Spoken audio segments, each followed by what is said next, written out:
So, visual materials. Here we go. Visual materials are such a difficult thing right now because everybody wants something different. I'll give you an example. Somebody asked me recently, unnamed gallery, for images that were a 4:9 aspect ratio. Why would anybody ask for a 4:9 aspect ratio? And I didn't know how to make a 4:9 aspect ratio, and I kept trying to do it, and all I kept doing was stretching. Can you tell I'm not a Photoshop expert? I mean, I know it well enough to kind of maintain what the dimensions of a slide or a photo are, right? But 4:9 just killed me, and I never figured out why do they want 4:9. I have no idea. But it's still a little bit of the Wild West in terms of what people are asking for, and the truth of the matter is sometimes they're dead wrong. There are places that will ask you to give a CD with 300 DPI files, and it's not correct. They're not going to print. You could ask them to print stuff out for you, and please send it. Self-addressed stamped envelope, please, go ahead. But the reality is what they're doing is they're asking for things to project. And 300 DPI is for printing, and 72 is the standard for anything that's going to be digitally presented in this manner. So the first thing I just wanted to talk about were the CDs, DVD slides. Okay, now I would say we are moving into a digital age, but in terms of the grant sector, I have firsthand experience. Going digital, as many of you know, is extremely expensive, and if people have slide carousels and they're 74, which is the age bracket of many small foundations, they are not going to spend $30,000 to wire themselves up so that their panels can look at everything digitally. It's not going to happen. So we're still straddling this era where slides will occasionally be requested. And it'll go away eventually, but it's still important. Then there's also this like digital versus film.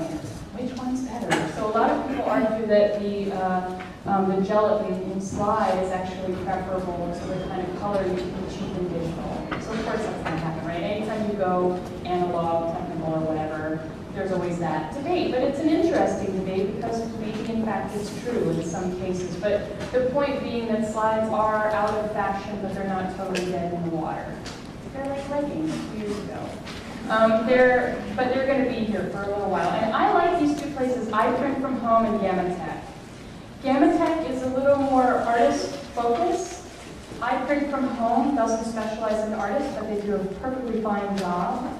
Both of these places can digitize your slides. They can also help you manage digital outputting needs in a variety of methodologies. And then, of course, there are also the people who will be doing DVDs of live work, like animations, films. And then my school actually asked students recently for QuickTime for their work. It's amazing. It's like every time I turn around, I'm like, QuickTime? What is wrong with PowerPoint? Everybody was just getting used to PowerPoint, now you're asking for QuickTime. So, there's always some new thing that. The bottom line is loading up your images, whether it's in a slide carousel or in any kind of digital format, is a colossal amount of work. So the organizations are constantly trying to come up with ways to simplify. That's really what it boils down to, and also why we're still kind of riding this time when we're not exactly sure exactly what that's going to look like. Some places will allow you to do a slide inventory list.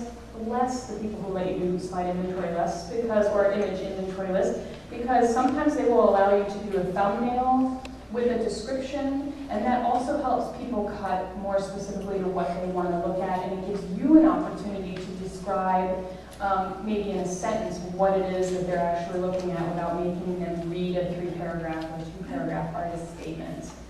But the idea is you don't want there to be, by the time a CD ends up in somebody's hands, whether it's for an application or you've just met a curator via somebody who can help you out, you do not want there to be questions about what it is that they're holding in their hands. You want to make something totally workable. So web hosting and registries. The other thing I need to add to this list now is WordPress, because WordPress is like totally the hot new thing. Need a little more coffee. But one of the great things about websites, or one of the really bad things about websites, is that they can, for people who don't know how to do them, it's very easy to get dependent on your designer, that would be me. And now every time I need to upload information, I'm like, hi, could you do me a favor? You know, it's like $150 every time you ask me to do it, but would you help me out loading up new stuff? So here's the deal. If you don't know how to do websites and you'd like to have a website, these are some of the places that offer templates for artists.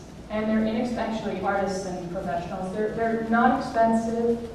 I will be honest, I think iCompendiums, just one person's opinion, they're the most attractive. Other people's Pixels has a lot of possibilities, none of which I found particularly satisfying, but my students, when we did our professional practice class this semester, they loved other people's Pixels. It may have been because it was at a good price and they were able to quickly upload information. WordPress, as I mentioned, is another one that's very big now for people doing their own websites. What I love about one like Big Black Bag or iCompendium is it really is almost as simple as drag and drop. They give you a template, you upload your information like your CV and that sort of thing, and then you drop in the images. It's really easy and very clean and nice looking. And then online registries can also operate as a de facto website for people who don't have one, but even if you do have one, of course, online registries are a great way to get your stuff out. Now, I will tell you, I used to be, in 2003-04, I used to be all rah-rah slide registries. The truth is, like everything else in this world, things come in and out of fashion, and I think that they're still great, but I don't think curators use them, in my experience, I don't think curators are using them quite the same way that they did when they were first very hot. So I wanted just to talk a little bit about image management, general rules and guidelines for you. And for those of you, I apologize to those of you who are very schooled in this. And I also apologize to those of you for whom this is really difficult and not transparent. So I'm going to try to make this helpful, and I hope it's somewhat helpful. My biggest, I would say for me personally, my biggest thing is considering whether you need to hire a professional photographer or not. And about 3 years ago, I went into the whole, I'm going to buy, and it's not really that expensive. I bought a tripod and a couple pieces of foam core and the lights and got some daylight bulbs and I have a digital camera and I set everything up.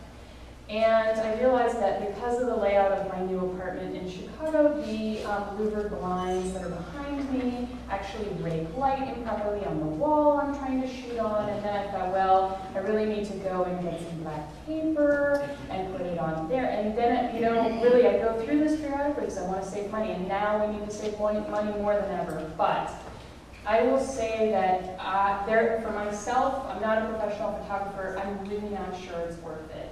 You can find photographers here in New York. I've worked with people who charge as little as $35 an hour to shoot artworks. Now, there are people that will charge an arm and a leg, but there are a lot of people who will charge reasonable fees to shoot artwork.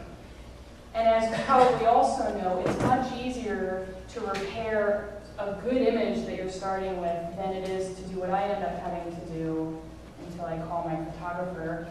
Importing that into Photoshop, trying to clean up the noise, trying to change the light, crop it down, blah, blah, blah. So I really think artists need to ask themselves seriously whether they should hire a professional or not. The other reason for this being, if you don't think your slides or your images are the best that organization is going to get, don't send them in and reshoot them. If you have any questions at all about their caliber, they're not good enough. Because I see so much hot, amazing, not even the content of the work, but just hot images, hot, gorgeous, saturated, perfect backgrounds, perfectly shot, everything about them is perfect.